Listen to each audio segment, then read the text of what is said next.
Good morning, everyone. Welcome back. So, today we are going to revise chapter 13 returns. In this chapter, what sections we are going to revise? Section 37 GSTR1 furnishing details of outward supplies. Section 39 furnishing returns GSTR 3B 4 5 6. Section 40 first return. Section 44 annual return. Section 45 final return after cancellation. Section 46 notice to return defaulters. Section 47 levy of late fee. Section 48 GST practitioner provisions. Section 150 information return.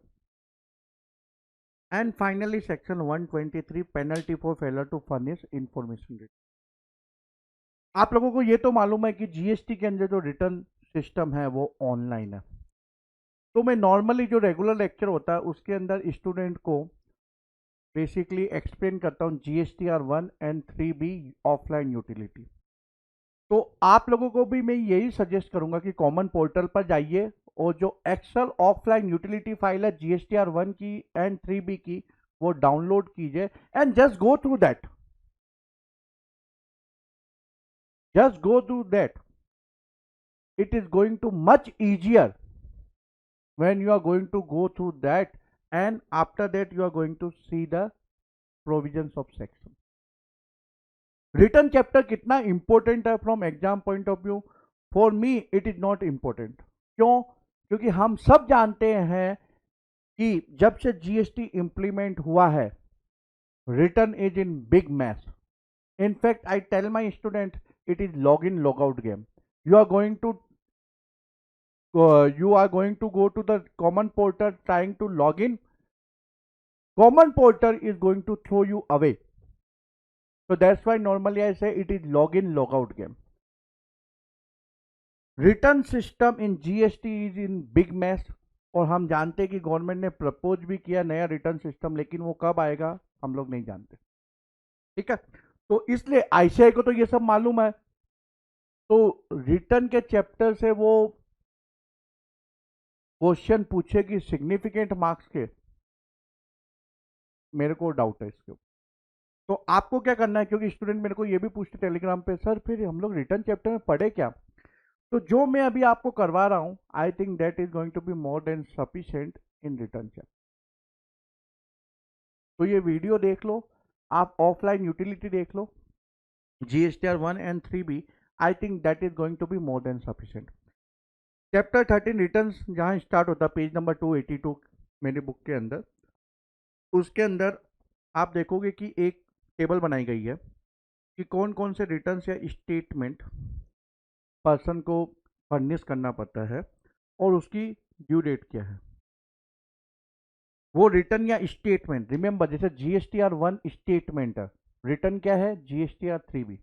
उन्होंने GSTR1 के लिए statement word use किया है, हालांकि वो return ही है, लेकिन क्या है कि साइकोलॉजिकल इफेक्ट, आप बोलोगे महीने में 2 रिटर्न फाइल करना है तो सबको ऐसा लगेगा अरे 2 रिटर्न. तो इसलिए उन्होंने क्या किया, डिप्लोमेटिकली उसको बोल दिया कि ये तो स्टेटमेंट है, ये रिटर्न है. तो एनीवे, तो रिटर्न स्टेटमेंट ये टेबल के अंदर आप देख सकते हो कौन कौन से रिटर्न या स्टेटमेंट है, किसको किसको फाइल करना है, क्या ड्यू डेट. तो ये टेबल आपको अच्छी तरह से करनी है, एमसीक्यू का क्वेश्चन आ सकता है ना. ठीक है, तो ये टेबल आपको अच्छी तरह से करनी है, ऑफलाइन यूटिलिटी देखनी है, और जो बाकी वो वीडियो में मैं बताऊं वो आप देख लीजिए लास्ट मोमेंट पे. I think that is going to be more than sufficient. Table तो आप आज देखोगे, एग्जाम टाइम में देखने की जरूरत नहीं पड़ेगी. तो चलिए स्टार्ट करते हैं with section 37 furnishing details of outward supplies, यानी कि GSTR1. इसके यो लोग क्या बोलते हैं, स्टेटमेंट. इसको हम लोग रिटर्न का नाम नहीं देते. क्यों नहीं देते, मैंने आपको बताया था अभी पहले. तो उन्होंने इसलिए इसको GSTR1 को क्या बोला है, स्टेटमेंट. तो furnishing details of outward supplies, detail of outward supplies section 37 sub section 1 read with rule 59 सब rule 1 every registered person including casual registered person जो सीटीपी है उसको भी जीएसटीआर 1 फाइल करना है, जो भी उसका पीरियड ऑफ रजिस्ट्रेशन उसके लिए, except ISD NRTP person paying tax under composition scheme, क्योंकि उसको किसके ऊपर पे करना है, टर्नओवर इन स्टेट या यूटी के ऊपर, तो obviously they no need of outward supply detail. ठीक है, वो तो पूरे महीने का टोटल लेगा, और क्योंकि वो क्वार्टरली पे करता है तो क्वार्टर का टोटल लेगा, महीने का जनवरी का इतना, फरवरी का इतना, मार्च का इतना, और जो भी टोटल होगा टर्नओवर इन स्टेट और यूटी उसके बेसिस पे वो पे कर देगा। ठीक है, तो इसलिए डिटेल आउटवर्ड सप्लाईज की जरूरत नहीं, इनवॉइस वाइज डिटेल देने की जरूरत नहीं उसको। पर्सन डिडक्टिंग टीडीएस, वो तो सप्लाई नहीं कर रहा तो आउटवर्ड सप्लाई क्यों करेगा, डिटेल क्यों देगा basically. Person collecting tax at source echo not being an agent oh idea, तो इनको जीएसटीआर 1 फाइल नहीं करना। तो रजिस्टर पर्सन को फाइल करना है, किसको किसको फाइल नहीं करना, register person is going to file, who is not going to file, ये आपको लिस्ट याद रखनी है। किसको किसको फाइल नहीं करना, आईएसडी, ठीक है, NRTP, composition dealer, TDS, TCS and OIDR, तो इनको फाइल करना है क्या, नहीं करना। जो जीएसटीआर 1 है, जो सेक्शन 37 के अंदर रजिस्टर पर्सन फाइल करेगा, वो क्या फर्निश करेगा बेसिकली डिटेल, आपको ऑफलाइन यूटिलिटी देखनी है, मैं ऐसे आपको बता रहा हूँ कि उसको फर्निश क्या करना है, उसको फर्निश करना है इन GSTR 1 detail of outward supply, outward supply जो गुड्स और सर्विसेज दोनों की हो सकती है, तो आउटवर्ड सप्लाई इनवॉइस वाइज उसको करना है। ठीक है,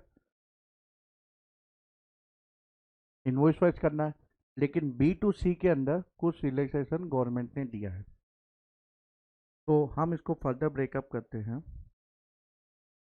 इनवॉइस वाइज किस में देंगे और कंसोलिडेटेड किस में देंगे। तो इनवॉइस वाइज वेरी सिंपल, जो रजिस्टर पर्सन को यानी बी टू बी को जो भी सप्लाई होगा, रजिस्टर पर्सन लिख देता हूँ,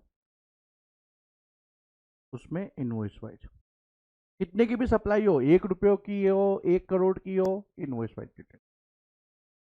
इसके अलावा जो इंटर स्टेट सप्लाईज है अनरजिस्टर्ड पर्सन को, बी टू सी जिसको हम बोलते हैं, ठीक है, रजिस्टर्ड पर्सन यानी बी टू बी, ये बी टू सी मान लीजिए।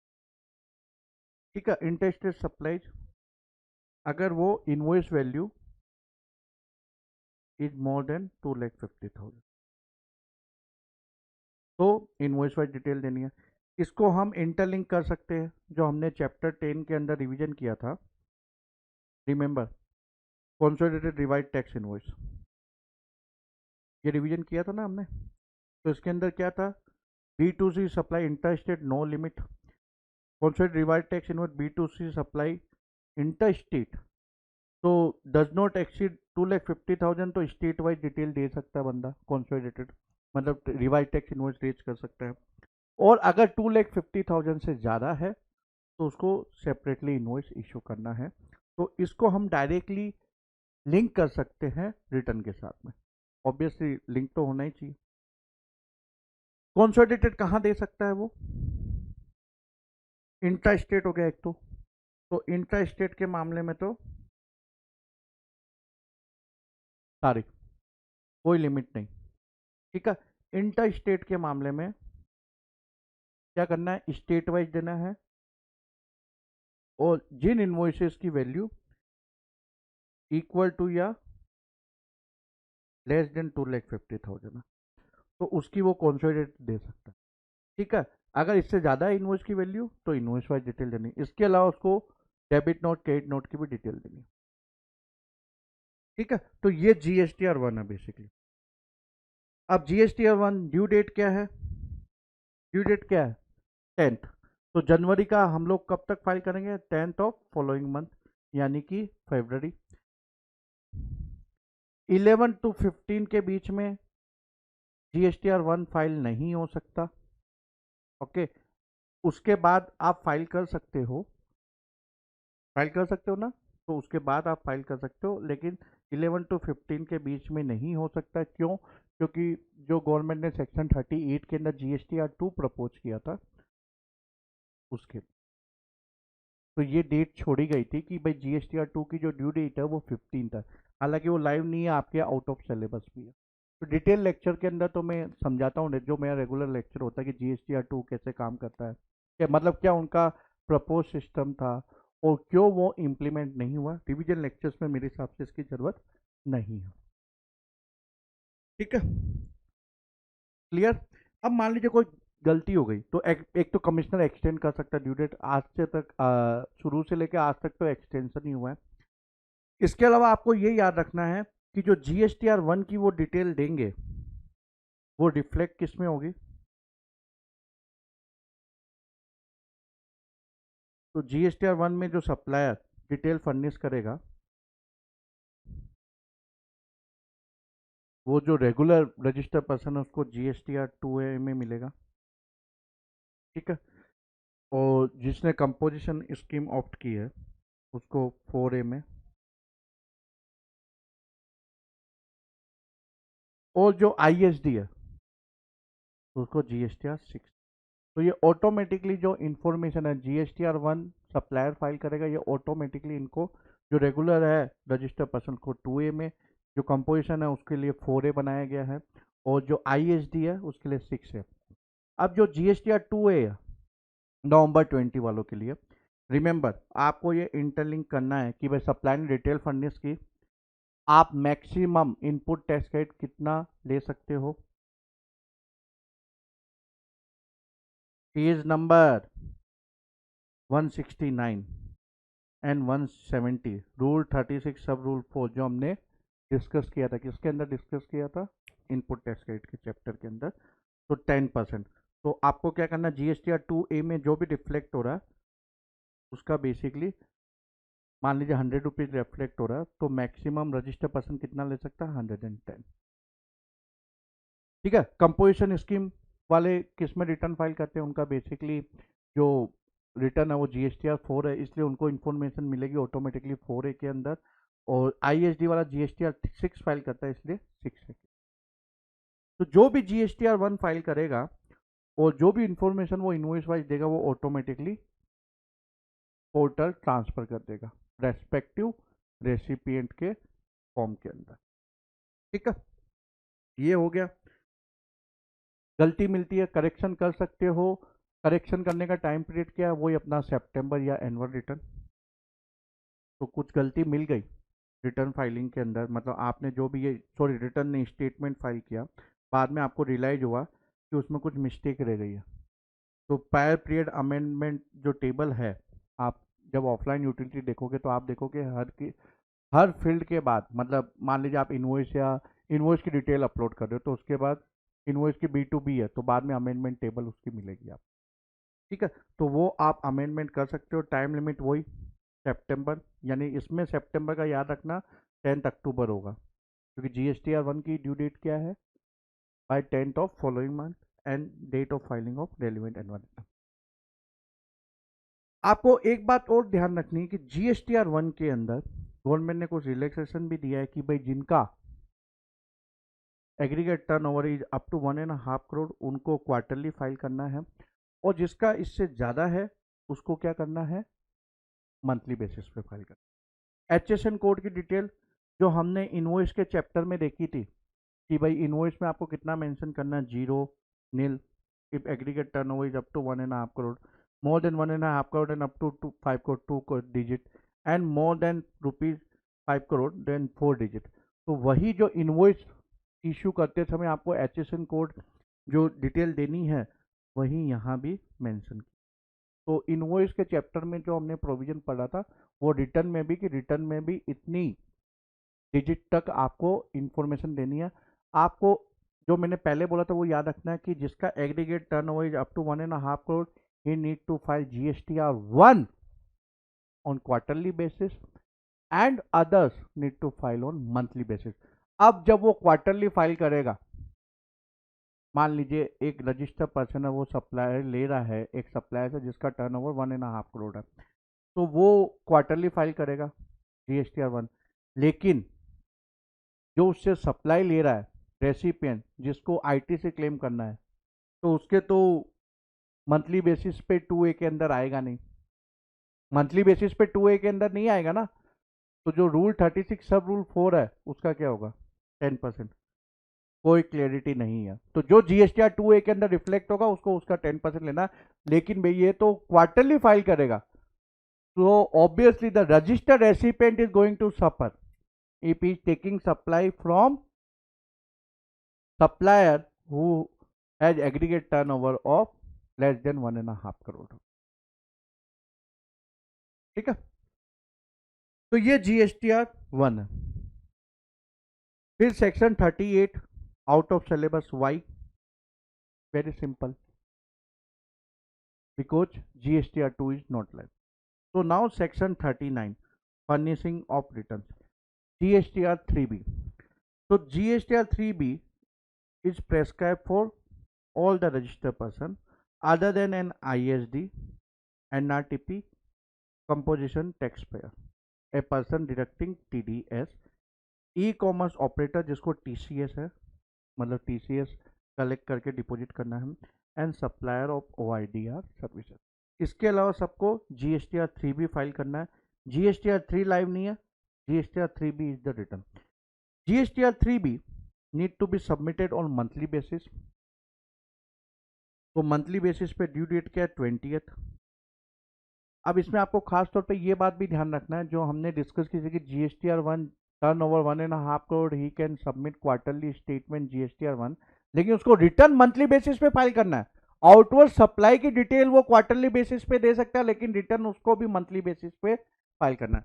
20th को फाइल होना चाहिए, टैक्स पेमेंट के साथ में होना चाहिए। अगर टैक्स पेमेंट के साथ में नहीं हुआ, देन रिमेंबर सेक्शन 2 सब क्लोज 117 ऑफ सीजीएसटी एक्ट 2017 से इट इज इनवैलिड रिटर्न। तो अगर टैक्स पेमेंट के बिना जीएसटीआर 3B फाइल हो गया, then it is going to be invalid return. तो टैक्स पेमेंट होना चाहिए, जीएसटीआर 3B फाइल होना चाहिए, 20th डी। ठीक है, तो मार्च का रिटर्न भी आपको याद रखना है 20 अप्रैल को फाइल करना है, 31 मार्च को नहीं, क्योंकि प्रीवियस रिजाइन में क्या होता था, जो मार्च के रिटर्न होते थे वो end of the month he file करने पड़ते थे, मतलब end of the financial year, मतलब 31 मार्च या end of the March month, basically 31। लेकिन जीएसटी में ऐसा नहीं है, 20th अप्रैल। और ये irrespective of turnover monthly return. तो एक सप्लायर जिसका टर्नओवर 1 करोड़ रुपीज है, वो जीएसटीआर 1 तो क्वार्टरली बेसिस पे फाइल करेगा, लेकिन जीएसटीआर 3B मंथली बेसिस पे करेगा। क्यों? क्योंकि जीएसटीआर 3B गवर्नमेंट को रेवेन्यू देगा, टैक्स रेवेन्यू देगा, गवर्नमेंट को रेवेन्यू मंथली बेसिस पे चाहिए। ठीक है, तो जीएसटीआर 3B समरी रिटर्न जिसको हम बोलते हैं, उसमें बेसिकली क्या होगा, summarise detail of outward supplies and inward supply liable to reverse charge, summarise detail of interstate supplies made to unregistered person, composition taxable person and UIN holders, eligible ITC values of exempt nil rated and non GST to inward supply, payment of tax, TDS, TCS credit. Okay, और GSTR 3B जिसने file किया तो माना जाएगा कि उसने return file कर दिया। तो जीएसटीआर 3B, इसके बाद जीएसटीआर 4। जीएसटीआर 4 किसके लिए है, कंपोजिशन स्कीम। अब जीएसटीआर 4 एनुअल रिटर्न है जिसको फाइल करना है बाय 30th अप्रैल। तो एग्जाम्पल के तौर पे जो फाइनेंशियल ईयर 1920 है उसका जीएसटीआर 4 कब फाइल होना चाहिए, 30th अप्रैल 2020। तो गवर्नमेंट को रेवेन्यू कब मिलेगी, गवर्नमेंट को ईयरली बेसिस पे मिलेगी नहीं। तो गवर्नमेंट ने उसके लिए बोला कि भाई CMP 08 फाइल करो, person who has opted for composition scheme they need to file CMP 08 on quarterly basis. वो इसको बोलते हैं स्टेटमेंट, अगेन स्टेटमेंट। तो ये क्वार्टरली बेसिस पे फाइल होगा। ओके, और एनुअल बेसिस पे GSTR 4। तो क्वार्टरली बेसिस पे बेसिकली जो कंपोजिशन स्कीम है, जिस बंदे ने ऑप्ट किया, he is going to pay the taxes on quarterly basis, and this need to be filed by 18th day of quarter ending. तो मार्च का 18 अप्रैल, जून वाला क्वार्टर का 18 जुलाई। तो GSTR 4 for composition scheme. GSTR 5 किसके लिए? हाँ, इसमें आपको खास तौर पे ये ध्यान रखना है कि जैसे कंपोजिशन स्कीम से बंदे ने शिफ्ट किया रेगुलर स्कीम के अंदर, और रेगुलर स्कीम से मान लीजिए उसका एग्रीगेट टर्नओवर क्रॉस करता है, then he is going to shift to regular scheme, correct. तो जिस पीरियड में वो कंपोजिशन स्कीम वाला रहेगा, उस पीरियड के लिए वो कंपोजिशन स्कीम का जो रिटर्न है या स्टेटमेंट है वो फाइल करेगा। जब वो रेगुलर हो गया तो रेगुलर वाले जो रिटर्न है वो फाइल करेगा। रेगुलर से कंपोजिशन स्कीम में शिफ्ट कर रहा है, तो जब तक वो रेगुलर टैक्स पेयर है, उसके जो रिटर्न होंगे GSTR 1, 3B वो फाइल करेगा। और ऑलरेडी रजिस्टर्ड है तो आपको याद है कि वो न्यू फाइनेंशियल ईयर के अंदर ही कंपोजिशन स्कीम ऑप्ट कर सकता है, इन बिटवीन नहीं कर सकता। GSTR 5 NRTP कितने दिन का रजिस्टर मिलता है? 90 प्लस 90 डेज। हमने रजिस्ट्रेशन के चैप्टर में देखा था। तो NRTP को एनुअल रिटर्न फाइल नहीं करना, और जो GSTR 5 है, need to file 20 days after the end of the calendar month or within 7 days after the last day of validity period. So end of the calendar month 20 days और validity period से कितने दिन के अंदर? Within 7 days after the last day of validity period, within 7 days last date of validity period. अब मान लीजिए किसी जो NRTP है उसने रजिस्ट्रेशन लिया 50 डेज के लिए, तो एक वो मंथली रिटर्न फाइल करेगा, और एक जब उसका रजिस्ट्रेशन कंप्लीट हो जाएगा तो उसके बाद वो within 7 days he is going to file another return. और किसी ने केवल 10 दिन के लिए लिया और वो 1st से 10th के बीच में है, तो 10th को खत्म हुआ तो 17 तक उसको रिटर्न फाइल करना है GSTR 5। अब आप बोलोगे सर अभी तो आपने बोला कि GSTR 1 इसको अपन लिंक करने की कोशिश करते हैं। GSTR 1 मतलब आउटवर्ड सप्लाई की जो डिटेल रजिस्टर पर्सन फाइल करेगा वो GSTR 2A में रिफ्लेक्ट होगी, 4A में, 6A में, तो ये 5A में क्यों नहीं हो रही है? Section 17 subsection 5 block credit, NRTP cannot avail the input tax credit except import of goods, तो इसलिए रिफ्लेक्शन की जरूरत ही नहीं है, तो इसलिए रिफ्लेक्ट नहीं होगा। GSTR 6 किसका रिटर्न है? ISD का, ISD का रिटर्न। तो ISD क्या करेगा? उसको 6A के अंदर मिलेगा। भाई GSTR 1 जो भी फाइल करेगा, ठीक है, उससे उसका 6A में आ जाएगा। 6A में आके वो उसको क्या करेगा? जो भी एड करेक्ट है, यानी जो भी ऐड करना है, करेक्ट करना है, डिलीट करना है, करेगा, और GSTR 6 फाइल कर देगा bye 13th of following month, यानी मार्च का कब होगा? 13 अप्रैल को। GSTR 7 return for TDS। जब हमने सेक्शन 51 रेफर किया था पिछले चैप्टर के अंदर, तो हमने देखा सेक्शन 51 के अंदर कोई स्टेटमेंट या कुछ भी नहीं दिया था, जबकि सेक्शन 52 जो TCS से रिलेटेड था उसके अंदर क्या था? उसके अंदर हमने देखा था कि स्टेटमेंट भी है, एनुअल रिटर्न भी है, एनुअल स्टेटमेंट भी है, था ना सेक्शन 52 में। लेकिन 51 में ऐसा कोई प्रोविजन नहीं था। क्यों नहीं था 51 के अंदर प्रोविजन? क्योंकि ये प्रोविजन सेक्शन 39 सब सेक्शन 3 के अंदर दिया हुआ, इसलिए सेक्शन 51 में प्रोविजन नहीं है। लेकिन क्योंकि सेक्शन 52 जो TCS का प्रोविजन है, चलिए वो बाद में देखते हैं, तो उधर प्रोविजन नहीं था, क्योंकि इसलिए यहां दिया हुआ है। क्यों नहीं था? इसलिए नहीं है। तो इसको भी मंथली रिटर्न फाइल करना है GSTR 7। कब करेगा? 10th of succeeding month. तो TCS में भी यही ड्यू डेट थी, यहां भी यही है, ठीक है। जो TDS जो कलेक्ट करता है, डिडक्ट करता है, उसको GSTR 7 फाइल करना है, और आपको ये भी याद रखना है कि उसको सर्टिफिकेट देना है। कितने दिन में? 5 days of crediting the amount to the government. He need to issue certificate, TDS certificate. GSTR 8 statement किसके लिए है? TCS के लिए। इसकी भी ड्यू डेट क्या है? 10th है। लेकिन आपको ये बात का खास तौर पे ध्यान रखना है कि ये जो रिटर्न है GSTR 8 TCS का, ये सेक्शन 39 के अंदर प्रेस्क्राइब नहीं है। ये किसके अंदर है? Section 52 sub section 4। ये देखिए, जो हमने सेक्शन 52 देखा था पिछले चैप्टर के अंदर, उसके अंदर मैंने आप लोगों को एक्सप्लेन किया था sub section 4 monthly statement and sub section 5 annual statement. ठीक है, तो ये खास तौर पे ध्यान रखना आपको, टीसीएस का जो स्टेटमेंट फर्निश होगा, हालांकि मैंने बुक में 39 के साथ में दिया, लेकिन मैंने इधर हाईलाइट भी किया है कि this is not return under section 39, क्योंकि ये 52 में इसका प्रोविजन है।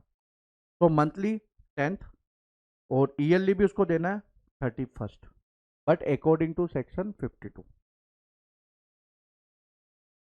जीएसटीआर 11 यूआईएन होल्डर के लिए, यूनिक आइडेंटिटी नंबर, जो यूएन और एम्बासी को दिया जाता है, वो किससे रिटर्न फाइल करेंगे? GSTR 11 to claim the refund.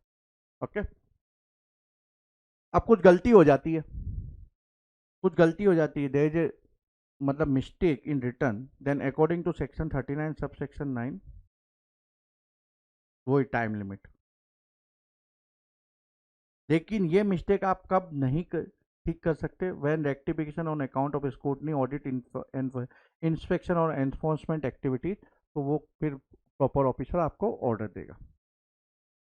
Section 40 first return, आपने नया रजिस्ट्रेशन लिया, तो let's say you are liable to be registered from 16th August।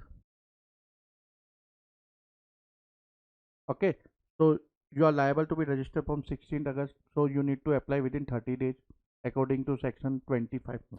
तो आपने एप्लीकेशन दे दी 11 सितंबर को और आपको रजिस्ट्रेशन सर्टिफिकेट मिल गया 22 सितंबर को। तो जब आप फर्स्ट रिटर्न फाइल करोगे, सितंबर का मान लीजिए ड्यू डेट 20 अक्टूबर है, तो उस समय आप क्या करोगे? Supplied, outward supplied in the period between the date on which he became liable to registration till the date of registration has been granted, you are going to declare this in first return। okay, section 41 42 43 out of syllabus, क्योंकि वो notify नहीं किए गए अभी तक, इसलिए। Section 44 annual return, who is going to submit annual return? according to subsection 1 section 44, every registered person other than an ISD, a person paying tax under section 51 TDS or section 52 TCS, TTP, NRTP shall furnish an annual return for every financial year electronically। Due date क्या है? 31st day of December। तो financial year 2019-20 के लिए due date क्या है? 31st December 20। अब इधर लिखा हुआ सेक्शन 52, आप बोलोगे सर एनुअल रिटर्न उसको फाइल करना पड़ता ना, ये कौन सा है? सेक्शन 44। जो हमने पिछले चैप्टर के अंदर सेक्शन 52 सब सेक्शन 5 देखा था, वो बेसिकली एनुअल स्टेटमेंट है। तो it is prescribe under sub section 5 of section 52 of CGST act. ये एनुअल रिटर्न है। तो एनुअल रिटर्न टीसीएस, मतलब जो ई कॉमर्स ऑपरेटर जिसके ऊपर टीसीएस कलेक्ट करने की लायबिलिटी है, उसको फाइल नहीं करना है। अब जैसे हमने सेक्शन 54 के अंदर अमेंडमेंट देखा था कि भाई कमिश्नर को एम्पावर किया गया है कि वो ड्यू डेट एक्सटेंड कर सकता है, और कमिश्नर ऑफ स्टेट टैक्स या यूटी टैक्स कमिश्नर अगर एक्सटेंड करता है तो ये माना जाएगा कि सीजीएसटी कमिश्नर ने किया है। तो ये जो अमेंडमेंट इधर था वो सेक्शन 44 के अंदर भी किया हुआ है, सेम अमेंडमेंट। तो extended time limit for furnishing the annual return, और अगर स्टेट टैक्स कमिश्नर या यूटी टैक्स कमिश्नर ने किया तो माना जाएगा कि जीएसटी कमिश्नर ने किया। Subsection 2, every registered person who is required to get his accounts audited, जो हमने सेक्शन 35 सब सेक्शन 5 के अंदर देखा था। Section 35 subsection 5, registered person whose turnover during a financial year exceed ₹5 crore, उसको अकाउंट ऑडिट करवाना है अपना। किससे करवाना है? सीए या सीएमए से। तो उस रजिस्टर्ड पर्सन को along with annual return he also need to furnish copy of audited annual account and a reconciliation statement। ठीक है,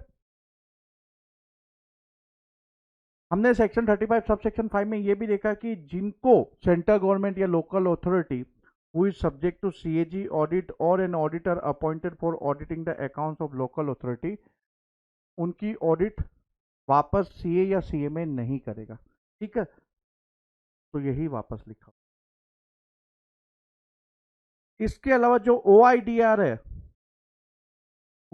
OIDR service provider providing services from outside India, they are not required to furnish annual return and reconciliation statement।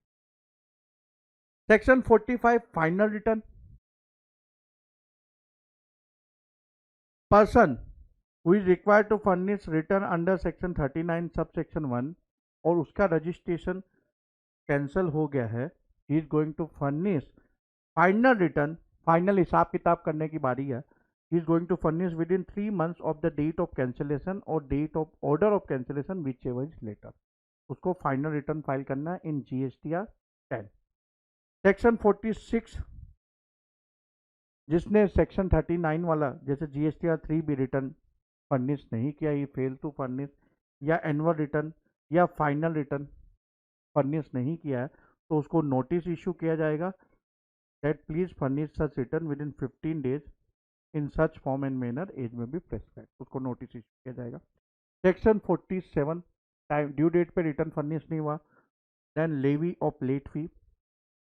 Sub section 1, जिसने GSTR 1 time पे नहीं दिया है या जो section 39 के रिटर्न है वो सबमिट टाइम पे नहीं किया है या फाइनल रिटर्न ड्यू डेट पे सबमिट नहीं किया, उसको पर डे 100 रुपीज़ की लेट फी पे करनी पड़ेगी। This late fee is prescribe under CGST act, तो HGST एक्ट के अंदर भी 100 रुपीज़, तो बेसिकली 200 रुपीज़। ठीक है, तो 100 इसके अंदर, 100 HGST या UTGST के।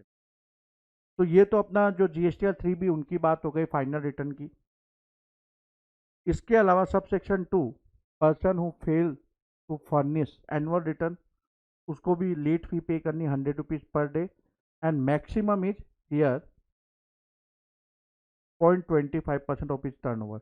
यहाँ मैं आप लोगों को बोलना भूल गया, यहाँ मैक्सिमम कितना है 5000 रुपीज़। तो अगर किसी बंदे ने 80 डेज से डिले किया है तो उसको मैक्सिमम कितना पे करना पड़ेगा? 5000। लेकिन यहाँ क्या है? टर्नओवर के बेसिस पे एनुअल रिटर्न के मामले में। Section 48 GST practitioner, CA return file नहीं कर सकते या CMA ही नहीं कर सकते, उसके अलावा GST प्रैक्टिशनर का भी कंसेप्ट है GST के। तो GST प्रैक्टिशनर जो रिटर्न फाइल करेगा उसकी रेस्पॉन्सिबिलिटी किसकी होगी? हमेशा रजिस्टर्ड पर्सन की होगी। रजिस्टर्ड पर्सन ये नहीं बोल सकता कि भाई GST प्रैक्टिशनर ने फाइल किया इसलिए उसकी गलती है। तो करेक्टनेस की रेस्पॉन्सिबिलिटी हमेशा किसकी होगी? रजिस्टर्ड पर्सन की। Who is eligible for GST practitioner? A person who is a citizen of India having necessary qualification of sound mind and not convicted or adjudicated as insolvent can become a GST practitioner. Retired officer of commercial tax department of any state government or the CBEC, CBIC हो गया, department of revenue government of India, जो retired officer ने काम किया उधर, had worked in a post not lower than in rank than that of group B gazetted officer for a period of not less than 2 years, तो वो eligible है GST practitioner के रूप में काम करने के लिए। इसके अलावा जो पुराने रिजाइम के अंदर सेल टैक्स VAT के अंदर सेल टैक्स प्रैक्टिशनर होते थे और tax return preparer under the existing law for a period of not less than 5 years or has a following degree of qualification, a graduate or postgraduate degree or is equivalent like in commerce BCom, BA, MCom, a degree examination of any foreign university recognized by any Indian university as equivalent to the degree examination, other examination notified by the government, इसके अलावा जिन्होंने final exam clear कर लिया ICAI का, ICMI का and ICSI का, ठीक है, तो वो बंदे एलिजिबल है to become GST practitioner. Duties of GST practitioner क्या है? वो रिटर्न फर्निश कर सकता है, furnish the detail of outward and inward supplies. Furnish inward supply की डिटेल तो फर्निश करने की जरूरत ही नहीं है, क्योंकि सेक्शन 38 जैसे मैंने आपको बोला था नोटिफाई नहीं किया गवर्नमेंट ने GSTR2। Furnish monthly, quarterly, annual और final return, make deposit for credit into the electronic cash ledger, file a claim for refund, file an application for amendment और cancellation of registration, furnish information for generation of e way bill, ITC 04, file an application for amendment or cancellation of enrollment under Rule 58, file an intimation to pay tax under the composition scheme or withdraw from the said scheme।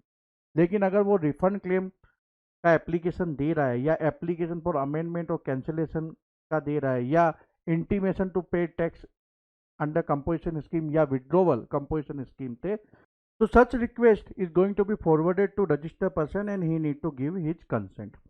Application procedure very simple, जो बंदे eligible है they are going to apply in PCT 01, okay. और अगर officer satisfy है then he is going to issue practitioner certificate in PCT 02।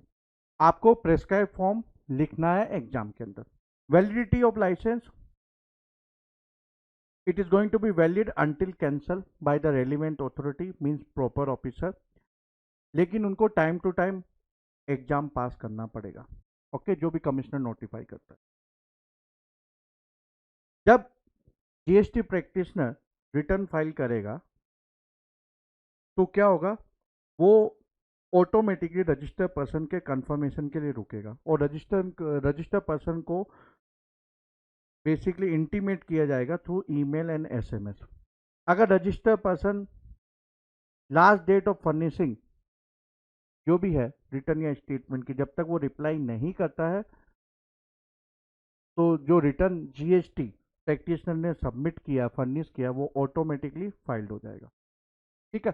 तो उसने statement, GST practitioner ने statement या रिटर्न फाइल किया तो इंटीमेट किया जाएगा रजिस्टर पर्सन को ईमेल एंड SMS के थ्रू। अगर ड्यू डेट तक वो एक्सेप्ट या रिजेक्ट नहीं करता है तो ड्यू डेट के दिन फिर क्या होगा, लास्ट डेट और ड्यू डेट को माना जाएगा कि उसने एक्सेप्ट कर लिया, ठीक है, तो वो ऑटोमेटिकली फाइल्ड हो जाएगा। सेक्शन 150 इंफॉर्मेशन रिटर्न, तो जैसे इनकम टैक्स के अंदर एनुअल इंफॉर्मेशन रिटर्न का प्रोविजन है, वैसे इंफॉर्मेशन रिटर्न तो इन पर्सन से GST डिपार्टमेंट बेसिकली इंफॉर्मेशन मांग सकता है, तो वो जो इंफॉर्मेशन मांगेंगे वो उनको फर्निश करनी पड़ेगी। जो उन्होंने इंफॉर्मेशन फर्निश की, मान लीजिए उसमें कुछ डिफेक्ट है, तो GST डिपार्टमेंट क्या करेगा, they are going to intimate the defect to the person who has furnished such information and give that person an opportunity of rectifying the defect within a period of 30 days from date of such intimation। ऐसा भी हो सकता है कि information furnish ही नहीं की गई हो टाइम फ्रेम के अंदर, then the authority may serve upon him a notice requiring furnishing of such information return within a period not exceeding 90 days from the date of service of the notice and such person shall furnish the information return। तो वो उसको notice serve करके बोलेंगे बहुत 90 days के अंदर information submit कर दो, तो नॉट एक्सीडिंग 90 डेज, इससे कम टाइम पीरियड भी वो दे सकते हैं नोटिस के अंदर।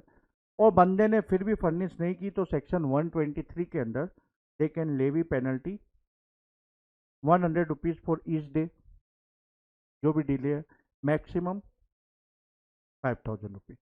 So this and revision of chapter 13. Thank you very much. Bye bye.